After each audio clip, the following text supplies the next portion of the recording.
पर भी बंगाल में जाते हैं, पूरे बंगाल की जनता घुसपैठियों से त्रस्त है। ममता जी, मैं आज आपको इस सार्वजनिक प्रेस वार्ता में पूछना चाहता हूं कि कौन सी सरकार है बांग्लादेश की पूरी सीमा पर जो वाड़बंदी करने के लिए, बॉर्डर पर फेंसिंग करने के लिए जमीन नहीं देती है।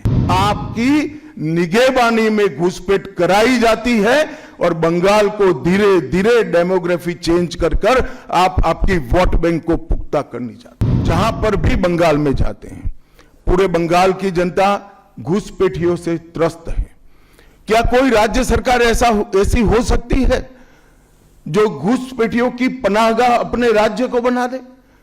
राष्ट्रीय सुरक्षा पर कितना बड़ा खतरा है, इसका जवाब बंगाल की मुख्यमंत्री ने बंगाल के चुनाव में दे।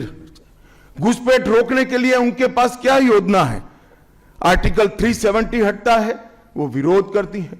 सीएए लाकर बंगाल के शरणार्थियों को नागरिकता देने का हम कार्यक्रम करते हैं, वो विरोध करती हैं। और वो ठीकरा फोड़ते हैं कि बीएसएफ है, वो रोक नहीं रही है। ममता जी, मैं आज आपको इस सार्वजनिक प्रेस वार्ता में पूछना चाहता हूं कि कौन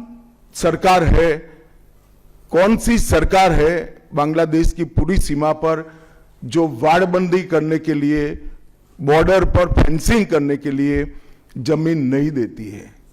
अगर आप जवाब न दे पाए तो मैं ही देता हूं, आपकी ही सरकार है जो जमीन नहीं देती है, जिसके कारण फेंसिंग का काम समाप्त नहीं होता है। फिर भी भौगोलिक रूप से कठिन सीमा पर से कोई घुस कर आता है तो कहां जाता है? सबसे पहले बंगाल के गांव में जाता है। आपका पटवारी क्या कर रहा है? आपका थाना क्या कर रहा है? क्यों इसको अरेस्ट नहीं किया जाता? क्यों उस पर केस दर्ज नहीं होता? क्यों इसको वापस भेजा नहीं जाता? जवाब है क्या आपके पास? क्या बंगाल की मुख्यमंत्री जवाब दे सकती है कि असम में घुसपैठ क्यों बंद हो गई? त्रिपुरा में घुसपैठ क्यों बंद हो गई? गुजरात और राजस्थान की बॉर्डर पर घुसपैठ क्यों नहीं होती है? पंजाब की बॉर्डर पर घुसपैठ क्यों नहीं होती है? कश्मीर की बॉर्डर पर घुसपैठ क्यों नहीं होती है? सिर्फ बंगाल में क्यों होती है? क्योंकि आपकी निगहबानी में घुसपैठ कराई जाती है और बंगाल को धीरे धीरे डेमोग्राफी चेंज कर आप आपकी वोट बैंक को पुख्ता करनी चाहती है। मगर ये लंबा नहीं चलेगा। बंगाल की जनता अब जान गई है और इसके खिलाफ लामबंद भी हो रही है।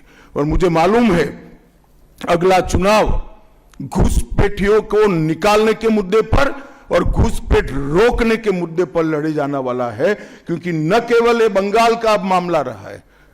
मैं आज बंगाल की जनता को इस प्रेस वार्ता के माध्यम से बताने आया हूं कि बंगाल की बॉर्डर से हो रही घुसपैठ सिर्फ बंगाल का मामला नहीं रहा है, अब ये राष्ट्रीय सुरक्षा का मामला है। देश की संस्कृति को बचाना है, देश की सुरक्षा को सुनिश्चित करना है, तो बंगाल की बॉर्डर सील कर दे, ऐसी देशभक्त सरकार यहां लानी पड़ेगी जो ममता बनर्जी नहीं कर सकती, केवल और केवल भारतीय जनता पार्टी कर सकती।